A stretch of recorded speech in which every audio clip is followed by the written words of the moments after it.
the makers of Clipper Craft clothes for men, and 924 leading retail stores from coast to coast, present the world's most famous detective, Sherlock Holmes.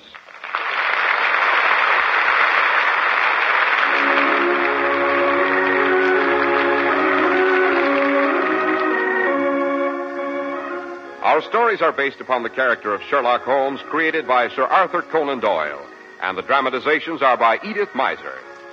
Now, once more, we are about to visit Dr. Watson, the friend and chronicler of Sherlock Holmes and his amazing adventures. We find him sitting in his well-worn armchair, an eager look on his face and a humorous twinkle in his eye.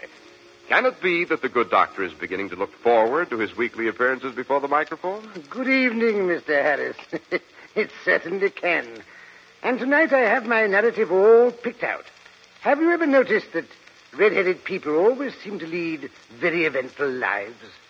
Look at Queen Elizabeth. Yes, and I've heard that Cleopatra was a breaktop, too, and she certainly had very few dull moments. And the stores that sell Clippercraft clothes have no dull moments either. That's because millions of men have discovered that Clippercraft gives them value beyond compare. Behind these unheard-of Clippercraft values is a triumph of American ingenuity and a really tremendous distribution idea.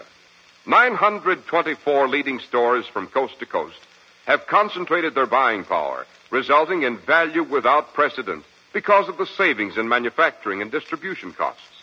What you get is the benefit of group buying with all the friendly personal attention traditionally yours at your own local independent store. You've never seen expensive-looking suits like Clippercraft's at only $35 and $40, with a few deluxe models at $43.75. The same goes for top coats and overcoats at only $30 to $40, and sport jackets at only $24.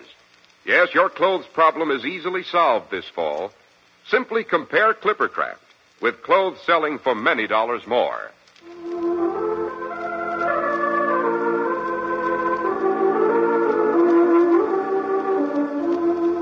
And now, Dr. Watson, shall we get back to our story? Yes, indeed.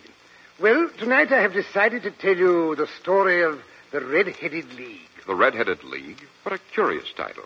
No more curious than the situation it gave rise to in Sherlock Holmes' life. One day, it was during the autumn of the year 1890, I burst in upon my friend to find him deep in conversation with a stout, florid figure. Sample complete. Ready to continue?